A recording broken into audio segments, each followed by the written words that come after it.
بسم اللہ الرحمن الرحیم من الشیطان الرجیم بسم اللہ الرحمن الرحیم الحمد للہ رب العالمین والصلاة والسلام علی اشرف الانبیاء والمرسلین وعلی اہل بیتہ الطیبین الطاہرین المعصومین۔ عزیز طلبہ، السلام علیکم ورحمۃ اللہ وبرکاتہ۔ امید ہے آپ سب خیریت سے ہوں گے۔ اصول الکافی کے دروس کا سلسلہ جاری ہے۔ سبق 189 میں کتاب العقل والجہل کا حصہ 154 ذکر ہونے والا ہے۔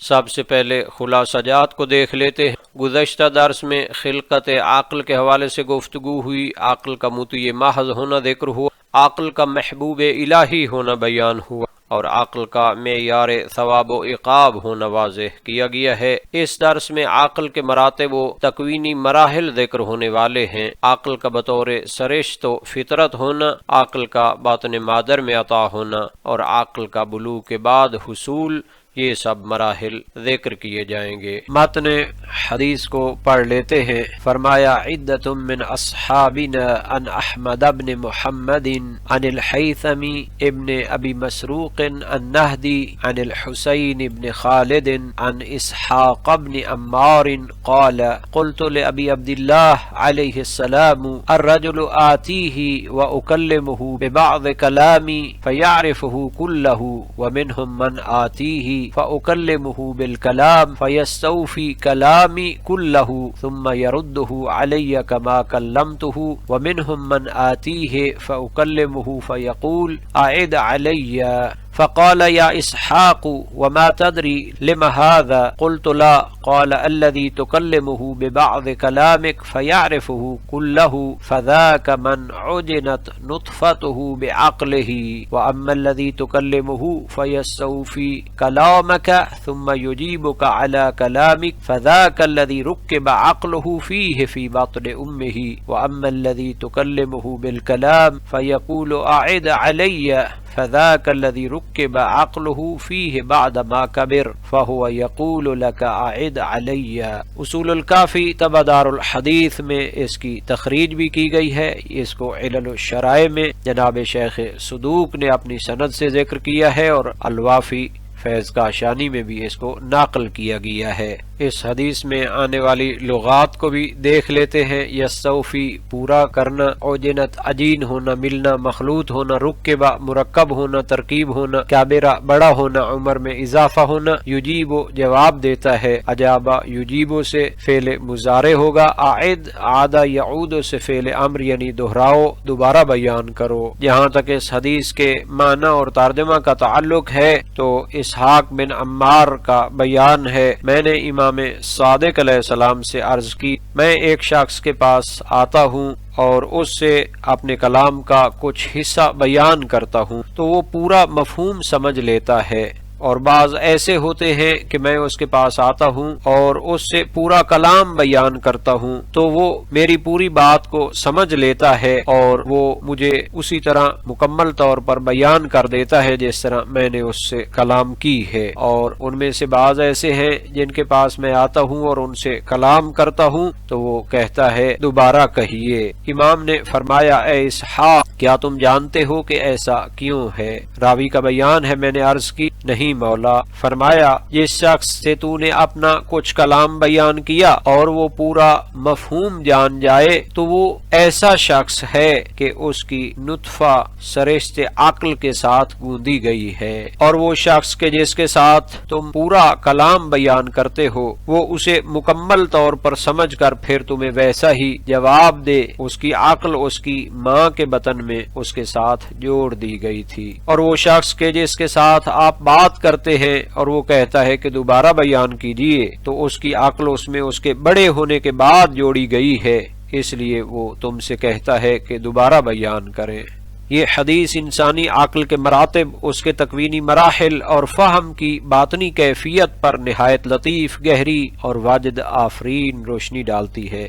امام یہاں عقل کو محض ایک ذہنی قوت نہیں بلکہ وجودی حقیقت کے طور پر بیان کرتے ہیں۔ عقل بطور سرشت یہ حدیث کا سب سے بلند اور لطیف مفہوم ہے۔ ایسے افراد جنہیں اشارہ کافی ہوتا ہے، جنہیں دلیل کی تفصیل نہیں چاہیے، جو بات کے لب لباب تک فوراً پہنچ جاتے ہیں، ان کے بارے میں امام فرماتے ہیں کہ ان کی نطفہ سرشت ہی سے عقل سے گوندی گئی ہے۔ یہ وہ نفوس ہیں جن میں عقل وجود کا جز نہیں بلکہ وجود کا مزاج بن چکی ہے۔ یہی لوگ اہل فہم، اہل بصیرت اور اہل اشارت کہلاتے ہیں۔ جہاں تک حدیث کی سند کی تحقیق کا تعلق ہے تو جناب غیث شبر نے الوافی میں تفصیل کے ساتھ تحقیق بیان کی ہے۔ سند میں سب سے پہلے عدت من اصحابنا ہے، اور وہ جناب کلینی کے اساتذہ کی ایک جماعت ہے اور ان میں یقیناً ثقہ افراد موجود ہوتے ہیں۔ اس کا دوسرا راوی احمد بن محمد ہے، اور حدیث اول میں گزر چکا ہے کہ اس سے مراد یا احمد بن محمد بن عیسیٰ اشعری کمی ثقہ جلیل ہوتے ہیں یا ابن خالد برقی ہوتے ہیں،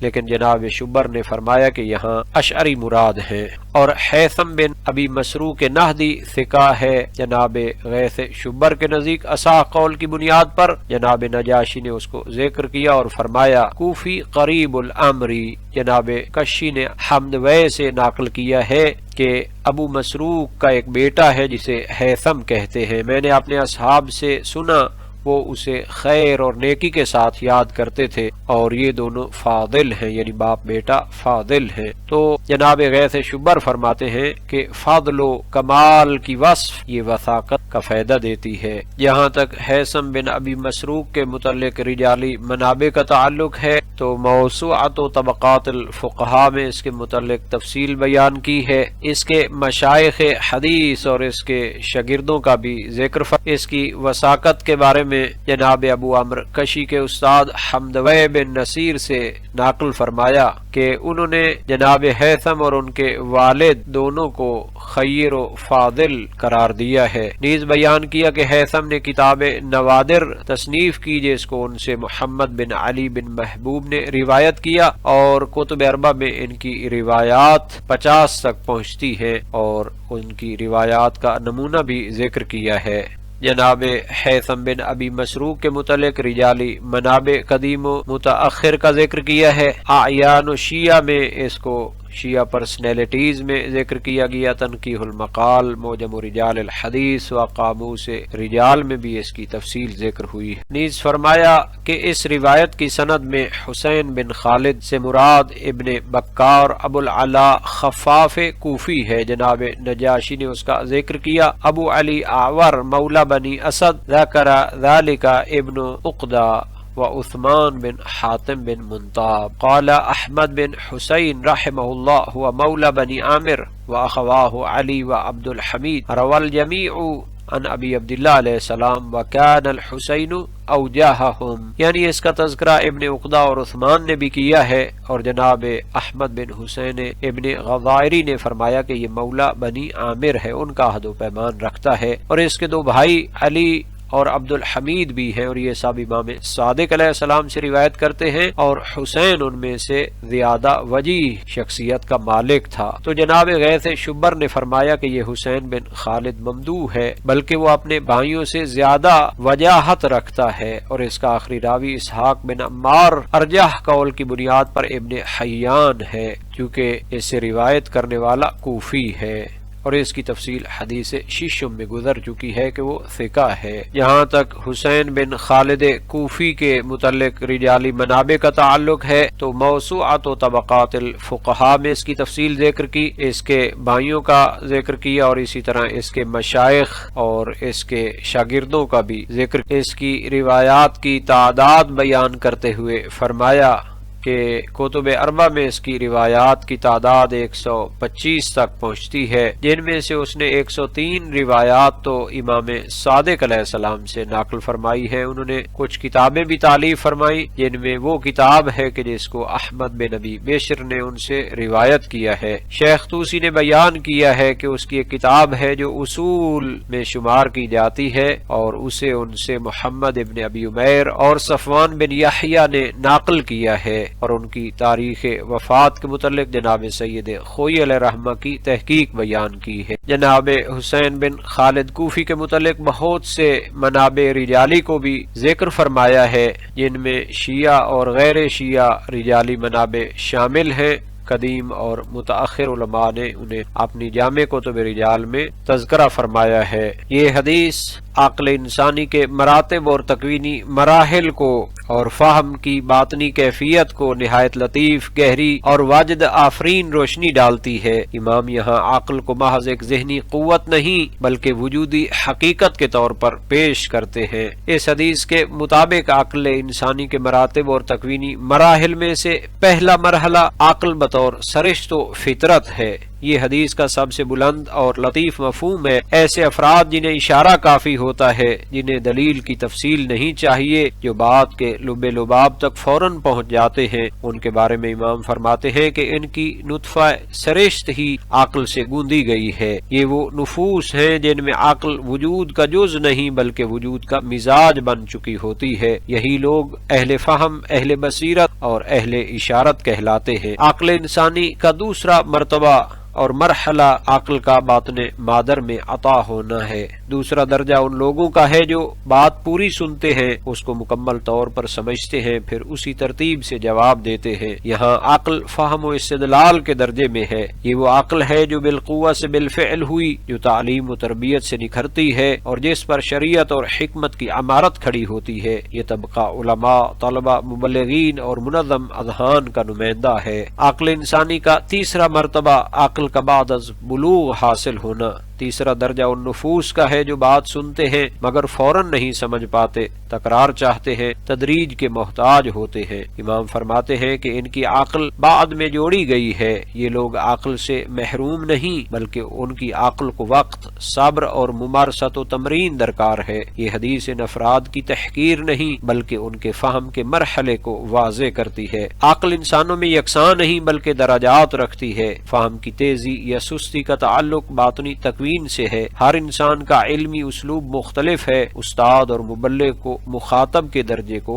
پہچاننا چاہیے۔ عقل صرف سیکھنے سے نہیں، بعض اوقات سرشت و فطرت میں ودیت ہوتی ہے۔ جہاں تک اس حدیث کے متعلق صدرہ شیرازی کے نظریے کا تعلق ہے تو شرح اصول کافی میں تفصیل کے ساتھ اس کی سند پر گفتگو بھی فرمائی ہے۔ ہیثم بن ابی مسروق نہدی کو تفصیل سے بیان فرمایا، ان کی کتاب کے راوی کا ذکر کیا، حسین بن خالد کو امام کاظم علیہ السلام کا صحابی بیان کیا اور اس کے بارے میں ایک دوسرے احتمال کا بھی ذکر کیا ہے اور اس کی وثاقت کے بارے میں بھی قرائن کو ذکر کیا ہے۔ جناب ملا صدرہ شیرازی نے اس کے معنی میں نہایت فلسفی، عرفانی اور وجودی تفسیر بیان کی ہے، جس میں انسانی فہم کے تفاوت کو محض تعلیمی یا سماجی عامل نہیں بلکہ جوہر نفس، مادہ بدن اور نور عقل کے اختلاف سے جوڑا گیا ہے۔ مسئلہ کا تعارف، تفاوت فہم کا سوال۔ اسحاق بن عمار نے امام کے سامنے انسانوں کے 3 طبقات کا ذکر کیا۔ کچھ لوگ اشارے سے پورا مفہوم پا لیتے ہیں، کچھ پورا کلام سن کر سمجھتے ہیں، کچھ تکرار کے محتاج ہوتے ہیں۔ ملا فرماتے ہیں اس سوال کا مقصد فہم کے تفاوت کی علت لمی یعنی بنیادی سبب کو جاننا ہے اور امام نے اس کا راز بیان فرمایا ہے۔ كان غرضه الاستكشاف عن لمیت هذا التفاوت في افراد البشر، نفوس انسانی کے جواہر کا اختلاف۔ ملا بنیادی نقطہ بیان کرتے ہیں کہ اللہ تعالی نے انسانی نفوس کو ایک جیسے جواہر پر خلق نہیں کیا۔ نفوس کی 3 بنیادی اقسام ہیں۔ نفوس نورانیہ شریفہ، نہایت صاف، نورانی، خیر کی طرف مائل، تھوڑے سے اشارے سے علم قبول کر لیتے ہیں۔ کبریت جو ذرا سی چنگاری سے بھڑک اٹھتی ہے، قرآن کی تعبیر یکاد زیتها یضیء ولو لم تمسسه نار، یہ وہی نفوس ہیں جن کے بارے میں حدیث میں آیا عجنت نطفته بعقلہ۔ جناب ملا صدرہ شیرازی نفوس انسانی کے دوسرے مرحلے کو بیان کرتے ہوئے فرمایا، نفوس قاسیہ ظلمانیہ، جوہر میں قدورت، فطرت میں خشکی، نور فطرت خامد، نہ تعلیم اثر کرتی ہے نہ تہذیب، یہ وہ قلوب ہیں جن کے بارے میں قرآن کریم میں ہے فویل للقاسیۃ قلوبہم، یہ طبقہ حدیث کے تیسرے درجے سے مطابقت رکھتا ہے۔ فرمایا کچھ متوسط نفوس ہیں، نہ مکمل نور نہ مکمل ظلمت، تعلیم و سماع کے ذریعے فہم حاصل کرتی ہیں، یہ وہ نفوس ہیں جو پورا کلام سن کر مفہوم اخذ کرتے ہیں۔ نیز فرمایا نفس اور بدن کا باہمی تعلق، دقیق فلسفی نقطہ بیان کیا، نفس کی شرافت بدن کی لطافت سے مربوط ہے، لطیف معتدل بدن شریف النفس، کثیف غیر معتدل بدن خسیس النفس، اس لیے قرآن میں فرمایا فَإِذَا سَوَّيْتُهُ وَنَفَخْتُ فِيهِ مِن رُوحِي، یعنی تسویہ اور اعتدال کے بغیر نفخ روح نہیں۔ نتیجہ جتنا بدن لطیف ہوگا اتنا ہی نفس کا تعلق اس سے جلد اور کامل ہوگا۔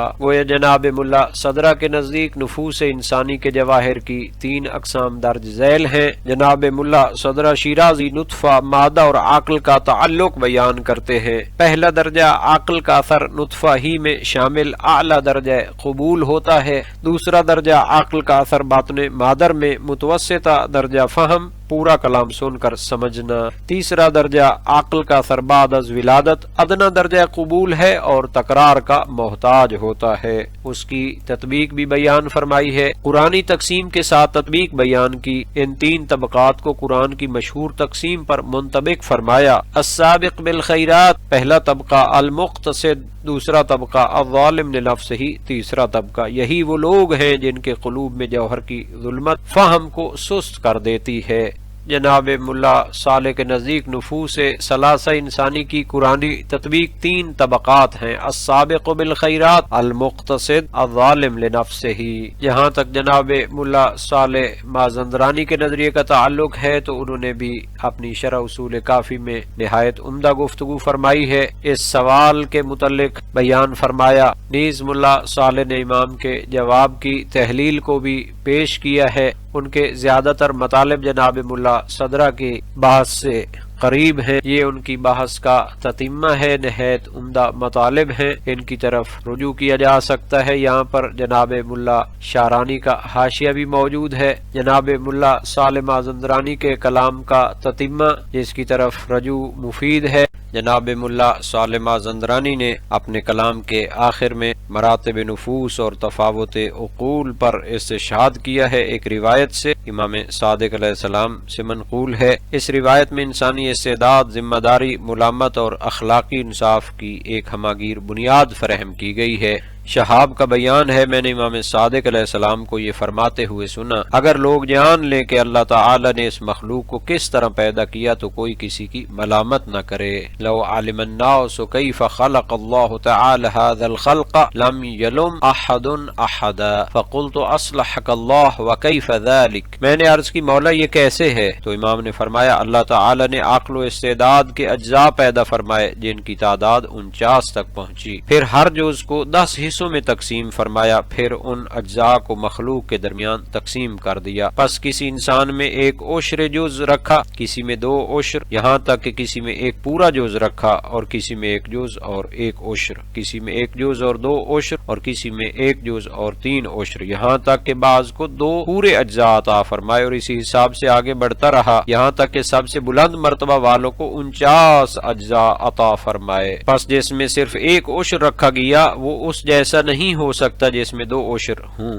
اور 2 عشر والا 3 عشر والے جیسا نہیں ہو سکتا، اور جس میں پورا جز ہو وہ 2 اجزاء والے جیسا نہیں ہو سکتا۔ اگر لوگ جان لیں کہ اللہ تعالی نے مخلوق کو اس طرح پیدا کیا تو کوئی کسی کی ملامت نہ کرے۔ یہ روایت عدل الہی، تفاوت استعداد اور اخلاقی ذمہ داری کا ایک جامع اصول پیش کرتی ہے۔ استعداد کا مقداری تفاوت، امام نے انسانی عقل و کمال کو درجات اور حصوں کی زبان میں بیان فرمایا ہے۔ سب انسانوں کو عقل ملی ہے مگر برابر مقدار میں نہیں، کسی کو کم کسی کو زیادہ۔ اللہ تعالیٰ کا عدل یہ نہیں کہ سب کو برابر دے، بلکہ یہ ہے کہ ہر ایک سے اس کی مقدار کے مطابق مطالبہ کرے۔ ملامت کا خاتمہ، اخلاقی انصاف۔ حدیث کا مرکزی پیغام یہ ہے کہ فہم، ایمان اور کمال میں کمی پر ہر شخص قابل ملامت نہیں۔ جس کے پاس عشر جز ہے وہ صاحب 2 اجزاء جیسا کیوں ہو، کم استعداد والے سے زیادہ کی توقع ظلم ہے۔ یہی وجہ ہے کہ امام فرماتے ہیں اگر لوگ